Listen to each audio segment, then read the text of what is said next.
Piers Morgan, 57, has doubled down on his criticism of the BBC after Gary Lineker was taken off air by the BBC for the second time in the space of 9 days after the presenter pulled out of hosting their FA Cup coverage on Sunday. The football pundit had only agreed to return to the BBC on Monday after he was removed from his duties by the BBC following a tweet about the government's immigration policy, but he has been replaced by Alex Scott for Brighton's tie with Grimsby. Reacting to a news story shared on Twitter regarding the replacement, Piers claimed Gary's free speech was being cancelled again. The former Good Morning Britain host reposted the news piece in view of his 8.4 million followers. He added, "Breaking, Lineker's free speech cancelled again." But it was not the first time Piers had voiced his stance on the row, having compared Gary to Jeremy Clarkson, claiming they were both victims of a witch hunt. It happened following the latest move from the government that has promised anyone who arrives illegally in the UK is detained and swiftly removed.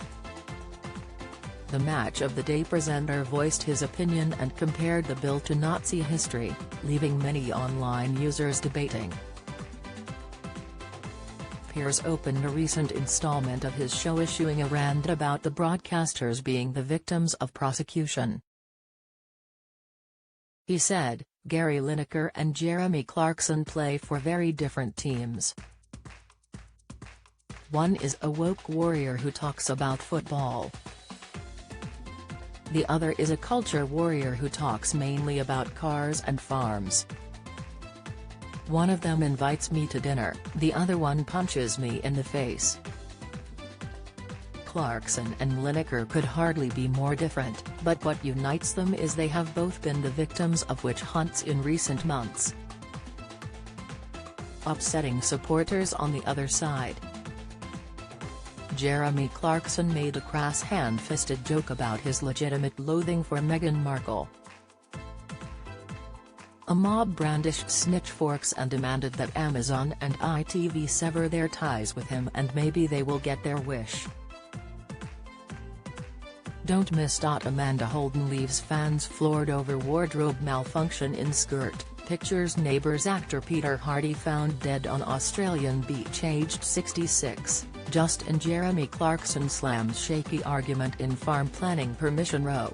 Insight. Piers continued his rant. Gary Lineker made pretty exaggerated comparisons to the government's migrant policy and Nazi Germany. A mob descended to demand that he gets fired by the BBC and they may get their wish. Many of the people in the anti-Clarkson mob are the very same people now defending Lineker. Many of the people in the anti-Lineker mob are the loudest defenders of Clarkson. In this game of two halves, both sides are wrong. The BBC has confirmed that Gary had to skip his presenting duties on Sunday afternoon after suffering from illness. A statement from BBC Sports Twitter account read, "Due to illness, we've got a lineup change for today's Live FA Cup coverage of Brighton v Grimsby on BBC One." As viewers will have noticed yesterday, Gary Lineker was struggling with his voice and unfortunately it has deteriorated overnight. Alex Scott will be hosting instead, the statement concluded.